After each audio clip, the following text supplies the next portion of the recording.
नमस्कार दोस्तों, डिजिटल गुरुकुल में मैं श्रीकांत आप लोग सबका एक बार फिर से स्वागत करता हूं। दोस्तों, मोस्ट इंपॉर्टेंट जीके जीएस के सेशन में आपका फिर से स्वागत है। इस सेशन में हम लोग कुछ अति महत्वपूर्ण प्रश्नों को लेते हैं और डिटेल में डिस्कस करते हैं।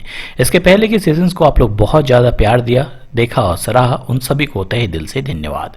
देर न करते हुए सेशन की शुरुआत करते हैं कि हाल ही में किस राज्य सरकार के द्वारा एक थाली एक तरकारी योजना की शुरुआत की गई। आपको उस राज्य सरकार का नाम बताना है।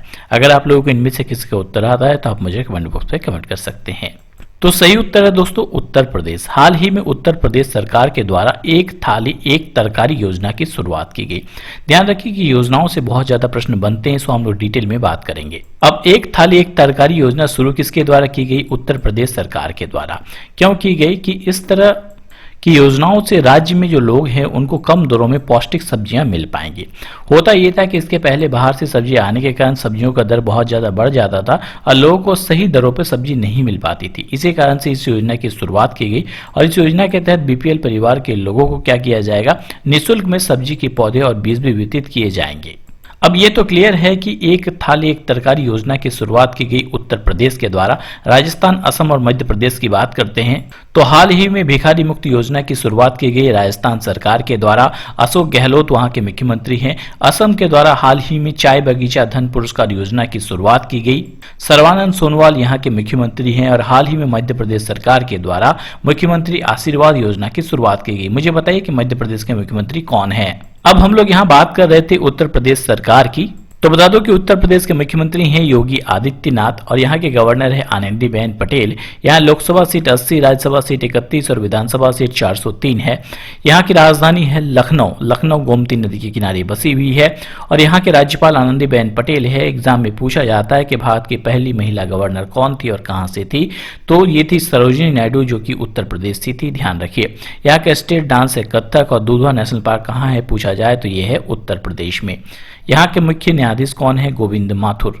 इसके अलावा बता दो कि रिपब्लिक डे के परेड के दौरान झांकी में सर्वश्रेष्ठ पुरस्कार जीतने वाला राज्य था उत्तर प्रदेश और हाल ही में उत्तर प्रदेश में कानपुर में जो है भारत का पहला मेगा चमड़ा उद्योग पार्क खोला गया। इसके अलावा उत्तर प्रदेश का पीलीभीत टाइगर रिजर्व बाघों की आबादी को दोगुना करने के लिए भी हाल ही में अंतर्राष्ट्रीय पुरस्कार भी जीत चुका है। इसके अलावा बता दूं कि जानवरों का पहला डीएनए बैंक कहां बना? तो उत्तर प्रदेश के बरेली में। भारत का पहला हाथी अस्पताल कहां बना? उत्तर प्रदेश के मथुरा में। और इलाहाबाद हाईकोर्ट के चीफ जस्टिस कौन है? गोविंद माथुर। तो इस प्रकार से उत्तर प्रदेश कंप्लीट हो जाता है। एक एक प्रश्न मोस्ट इंपॉर्टेंट है आपके लिए। बढ़ते हैं अगले प्रश्न की ओर। ध्यान रखिए, अति महत्वपूर्ण प्रश्न है सारे कि भारत में सिविल सर्विस का जनक किसे कहा जाता है? मोस्ट इंपॉर्टेंट प्रश्न है, ध्यान रखिए दोस्तों। तो भारत में सिविल सर्विस का जनक लॉर्ड कॉर्नवालिस को कहा जाता है, यानी लॉर्ड कॉर्नवालिस को फादर ऑफ सिविल सर्विस के नाम से जाना जाता है। 1786 यानी 1786 से लेके 1793 तक इनका कार्यकाल था। और जैसे मैंने आपको बताया दोस्तों कि भारत में सिविल सर्विस के वर्तमान ढांचे की शुरुआत लॉर्ड कॉर्नवालिस के द्वारा की गई थी।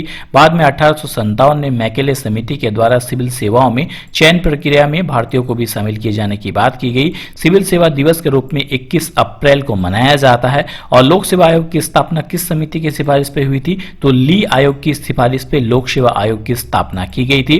वर्तमान में लोक सेवा आयोग के अध्यक्ष कौन है? फटाफट मुझे कमेंट कीजिए दोस्तों। और ये जो लोक सेवा आयोग है भारतीय संविधान की किस अनुच्छेद में है? तो अनुच्छेद 315 के भाग 14 में लोक सेवा आयोग के बारे में वर्णन है। अब हम लोग बात कर रहे थे यूपीएससी के। इसके चेयरपर्सन है प्रदीप कुमार जोशी और 1 अक्टूबर 1926 में इसका फाउंडेशन हुआ था और हेडक्वार्टर नई दिल्ली में है।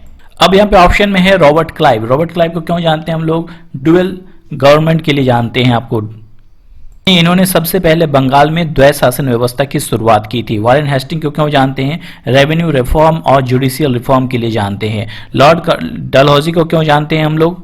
लॉर्ड डलहौजी को भारत में रेलवे का जनक माना जाता है तथा नई पोस्ट ऑफिस सेवा की शुरुआत भी लॉर्ड डलहौजी के काल में हुई थी। इसके अलावा डॉक्ट्रिन ऑफ लैप्स यानी जिसे कि व्यपगत सिद्धांत कहा जाता है, ये भी लॉर्ड डलहौजी के कार्यकाल में हुआ था। तो सारे ही मोस्ट इंपॉर्टेंट है। अब अगर आपसे पूछा जाए कि स्थायी बंदोबस्त व्यवस्था किसने शुरू की थी, यानी किसके द्वारा शुरू किया गया था। तो बंदोबस्त व्यवस्था की बात करेंगे, कितनी तरह की बंदोबस्ती होती है, क्योंकि यहां से प्रश्न बार बार पूछे जाते हैं। बट सबसे पहले परमानेंट सेटलमेंट की बात करते हैं कि स्थायी बंदोबस्त व्यवस्था की शुरुआत किसके द्वारा की गई थी। तो इसकी शुरुआत भी लॉर्ड कॉर्नवालिस के द्वारा ही की गई थी, यानी सिविल सर्विस के जनक और स्थायी बंदोबस्त की शुरुआत दोनों ही लॉर्ड कॉर्नवालिस के द्वारा की गई थी। स्थायी बंदोबस्त यानी जिसे जमींदारी प्रथा भी कहा जाता है, और लॉर्ड कॉर्नवालिस ने ही भू राजस्व वसूली की इस व्यवस्था की शुरुआत की थी, और बाद में 1793 में इस स्थायी बंदोबस्त को परिवर्तित कर दिया गया था। ब्रिटिश भारत में 19% भाग पे यह व्यवस्था लागू की गई थी। बंगाल, बिहार, उड़ीसा, उत्तर प्रदेश के वाराणसी तथा उत्तरी कर्नाटक के क्षेत्र में यह लागू किया गया था। लगभग 19% भागों में स्थायी बंदोबस्त व्यवस्था की शुरुआत की गई थी। इसके अलावा एक और व्यवस्था होती है, वो है रैयतवाड़ी व्यवस्था, यानी लॉर्ड कॉर्नवालिस के द्वारा सबसे पहले स्थायी व्यवस्था आई, उसके बाद रैयतवाड़ी व्यवस्था आई। ये किसके द्वारा आई, इस व्यवस्था का जनक माना जाता है किसको, मुनरो को। मुनरो और कैप्टन रीड को इसका जनक माना जाता है। ये दूसरी शासन व्यवस्था थी, भू राजस्व व्यवस्था थी, और ये जो शासन व्यवस्था थी ये सर्वप्रथम तमिलनाडु में लागू की गई थी 1792 में कैप्टन रीड ने रैयतवाड़ी शासन व्यवस्था को सर्वप्रथम लागू किया था। यह भारत में लगभग 51% भागों में लागू हुई थी, यानी कि जो स्थायी व्यवस्था थी ये केवल 19% भागों में लागू हुई थी, जबकि रैयतवाड़ी व्यवस्था जो है ज्यादा भागों में लागू की गई थी, लगभग 51% भागों में लागू की गई थी। तो आप रट लीजिए कि स्थायी व्यवस्था की शुरुआत किसने की, लॉर्ड कॉर्नवालिस ने। रैयतवाड़ी की शुरुआत किसने की थी, थॉमस मुनरो और कैप्टन रीड ने। एक और बच जाता है, वो है महालवाड़ी व्यवस्था। महालवाड़ी व्यवस्था का जनक किसे माना जाता है, हॉल्ट मैकेंजी को माना जाता है, और इसकी शुरुआत 1819 में हॉल्ट मैकेंजी द्वारा किया गया। चलिए आगे बढ़ते हैं अगले प्रश्न की ओर कि हाल ही में फ्लैग का 6ठा संस्करण फ्लैग 6 युद्ध अभ्यास जो है वो भारत और किस देश के बीच में आयोजित किया जाएगा, इसकी घोषणा की गई। तो 2021 में फ्लैग नामक युद्ध अभ्यास भारत और यूएई के बीच में आयोजित की जाएगी। और ये किस प्रकार की युद्ध अभ्यास है दोस्तों, ये भारत का वायुसेना का युद्ध अभ्यास है। देखिए, और इसमें पहली बार भारतीय वायुसेना भाग ले रही है, इसलिए बहुत ही इंपॉर्टेंट है। और ये कहाँ आयोजित की जाएगी, ये यूएई में आयोजित की जाएगी। और यूएई से आपको याद आ जाता होगा कि आईपीएल का जो 13वां संस्करण था ये यूएई में ही आयोजित किया गया था, जो 2020 में आयोजित किया गया था। और इसका टाइटल स्पॉन्सर कौन था, ड्रीम 11। और ड्रीम 11 क्या है, एक ऑनलाइन गेमिंग प्लेटफॉर्म है, और इसके ब्रांड एम्बेसडर है महेंद्र सिंह धोनी। और 2020 का आईपीएल किसने जीता था, मुंबई इंडियंस ने जीता था। अब आपके लिए एक प्रश्न है कि हाल ही में 2021 के आईपीएल का जो है वो नीलामी हुआ, इसमें सबसे महंगे क्रिकेटर कौन रहे हैं, अभी तक का रिकॉर्ड जो बना है उनका नाम क्या है, आप मुझे फटाफट कमेंट कीजिए। अगला प्रश्न है कि हाल ही में 78वां गोल्डन ग्लोब पुरस्कार वितरित किया गया, इसमें सर्वश्रेष्ठ मोशन फिल्म यानी ड्रामा पुरस्कार फिल्म के विजेता कौन रहे हैं। तो सही उत्तर है नोमैडलैंड। तो नोमैडलैंड को सर्वश्रेष्ठ ड्रामा फिल्म का पुरस्कार मिला है हाल ही में 78वें गोल्डन ग्लोब पुरस्कार में। और ये पुरस्कार दिया किसके द्वारा जाता है, ये पुरस्कार दिया जाता है फॉरेन प्रेस एसोसिएशन के द्वारा, और मनोरंजन की दुनिया में उत्कृष्ट योगदान के लिए पुरस्कार दिया जाता है। अगला प्रश्न है कि हाल ही में डॉक्टर श्यामा प्रसाद मुखर्जी आयुर्विज्ञान एवं शोध संस्थान का उद्घाटन कहाँ किया गया। तो सही उत्तर है हाल ही में आईआईटी खड़गपुर में डॉक्टर श्यामा प्रसाद मुखर्जी आयुर्विज्ञान एवं शोध संस्थान का उद्घाटन नरेंद्र मोदी के द्वारा किया गया, वो भी वीडियो कॉन्फ्रेंसिंग के माध्यम से। और आपको बता दूं कि इस सुपर स्पेशलिटी अस्पताल की जो स्थापना शिक्षा मंत्रालय के सहयोग से आईआईटी खड़गपुर द्वारा की जाएगी। अगला प्रश्न बहुत ही इंपॉर्टेंट है कि हाल ही में जो है चुनाव होने हैं। चुनाव कहाँ कहाँ होने हैं, 5 राज्यों में होने हैं। कौन से 5 राज्य, असम में होने हैं, केरल में होने हैं, तमिलनाडु में होने हैं, पश्चिम बंगाल में होना है और पुडुचेरी में होना है। इन 5 जगहों पे विधानसभा चुनाव होने हैं। सो इनके बारे में कौन सा कथन सत्य है आपको बताना है, मोस्ट इंपॉर्टेंट है, ध्यान रखिए। विधानसभा चुनाव की शुरुआत कब हुई थी, तो 27 मार्च को शुरुआत होगी और 29 अप्रैल 2021 तक चलेगा। तो ये स्टेटमेंट तो सही है। कुल कितने चरणों में ये होगा, तो कुल 8 चरणों में ये चुनाव होगा। और असम में कितने चरणों में होगा, तो असम में 3 चरणों में होगा। और मतगणना कब होगी इस चुनाव की, तो इस विधानसभा चुनाव की मतगणना 2 मई 2021 को होगी। तो इसके अनुसार से सभी विकल्प आपके सही है। तो आपको यहां से क्लियर हो जाता है कि टोटल 5 राज्यों में विधानसभा चुनाव होने हैं और इसकी शुरुआत 26 फरवरी 2021 को घोषणा के बाद की गई है। ये 27 मार्च को इसकी शुरुआत होगी और 29 अप्रैल 2021 तक ये चुनाव चलेगा।